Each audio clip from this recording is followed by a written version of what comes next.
araw mga guys at ayan nakaripak na po yung ating i-deliver ngayong araw. So ito guys, dalawang 6 inches, dalawang trio.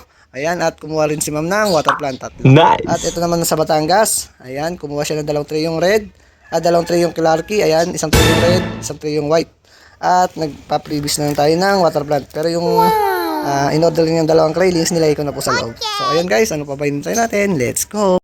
So ayan mga guys, at nandito na po tayo kay Bossing. So pangalawang deliver natin sa Batangas. So tatanungin natin si Bossing kung taga saan pala si Bossing. Bossing, taga saan pala tayo? Santa Maria, Santo Tomas, Batangas. Yun, grabe naman talaga. Bossing, bago ka lang din ba nag-aalaga ng ngayon? Bago lang to, first time ko to. Yun. Hopefully na hindi siya mamatay. Yan.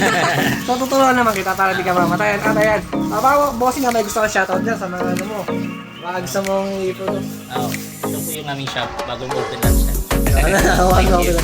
Para sa mga gusto magpagupit dito lang din sa Santo Tomas, Santa Maria. Gusto nyo magpagupit, ayan, malapit lang, dito lang. Ay, Bossing. So ayan, maraming salamat, Bossing. Thank you. Sana mabuhay at maparami mo pa yan.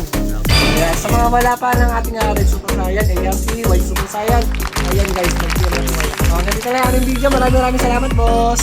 Bye-bye.